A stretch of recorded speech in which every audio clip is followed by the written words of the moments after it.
So ito mga wangs, importante po ito na video para sa ating mga hand feed. So paano nga ba ang proper hand feed?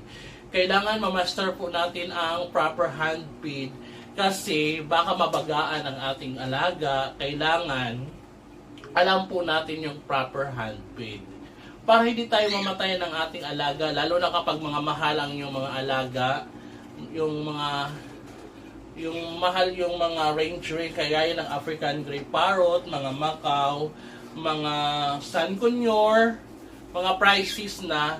So kailangan natin matuto kung paano nga ba ang proper hand feed. So start na tayo.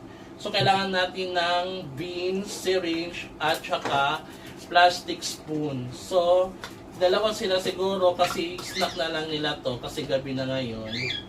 So, mga wangs, okay na po yung ating formula. So, malambot na. Ganito lang po ang texture ng aking timpla ng aking formula kasi malalaki na sila. So, dapat mga wangs, kapag medyo malaki na sila, kailangan medyo soft or kaya yung parang lugaw lang. Pero kapag mga 1 week old, siya mga 2 weeks old, so kailangan yung formula nila is parang malabnaw, yung parang tubig lang na may konting formula na para mas madali po silang matunaw at saka para iwas na po na mabarahan yung ating mga hand feed. So ngayon mga wangs, lalagyan ko po ng BioBird. Ito po ang vitamins hindi pala BioBirds. So kailangan ang ibibigay ko sa kanya is Multibird kasi last day binigyan ko sila ng BioBird. Ngayon Multibird. Vitamins din siya na may multivitamins siya, minerals na may amino acids. So, maganda po ito sa ating bird para iwas stress. Isang patak lang po mga wangs, okay na. Tapos, halo-halo lang. Halo-halo, konti. Ayan, okay na to. Okay na to. Ganyan.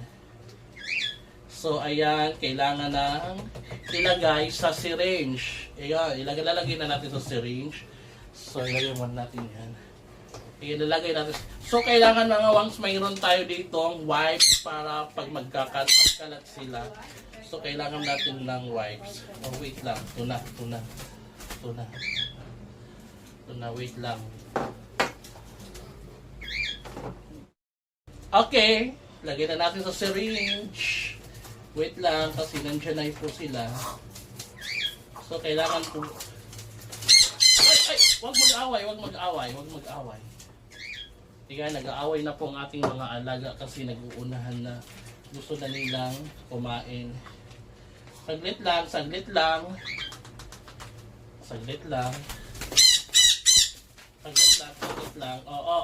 Mag-aaway. So, kailangan ko pong magganito para hindi ako masugat sa kanilang mga kuko. Ayan. Let's go. So, ito na po ang kailangan natin mawag. Dito,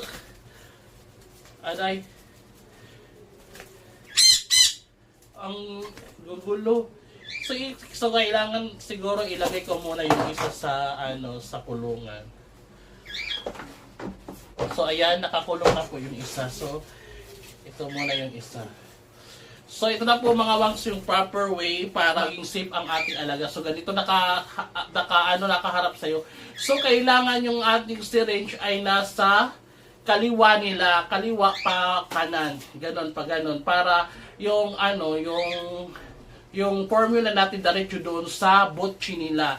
Hindi sa lungs. Kasi yung kanan po nila is yung airways. Yun ang daanan ng kanilang hangin papuntang baga. Kasi kapag mabagaan po yung ating alaga, mga wangs, pwede po silang mamatay. So, kailangan po, very safe po tayo sa pagpapakain ng formula sa ating mga hand feed. So, kailangan natin talaga i-master yung pag-hand feeding. So, ganito po, kaharap ko siya. Dito po, pakanan. Sa kaliwa nila, pakanan. Ganon po yung ating hand feeding. Like this, ganito mga wangs. Ganyan. Isang press lang po, wag po madami, wag mo pong bibiglayin sila kasi para sure talaga na sila nagpo-push ng kanilang pagkain papuntang botchi nila. So ayan po mga wangs, ganyan. Ayan. So, ayan. Yung mga kalat-kalat, natural lang po yun. Pero mamaya na po ako maglilinis nila kaya, kasi may wipes ako. So, kailangan na natin ilabas si Leg kasi naiinis na yan. Come, Leg. Come. Come, Leg. Come here. Ayun. Ayun na po si Leg. Ayun, dalawa na po sila. Ayan. Ganyan lang mga wax trap pagpapakain, oh. Ganyan lang, oh. Ayan, oh. Pa isa-isa lang po, isang praise lang po. Ayan. Isang praise para sa kanila. Ayan, mga wax. That's all for today, mga wax. Thank you for watching.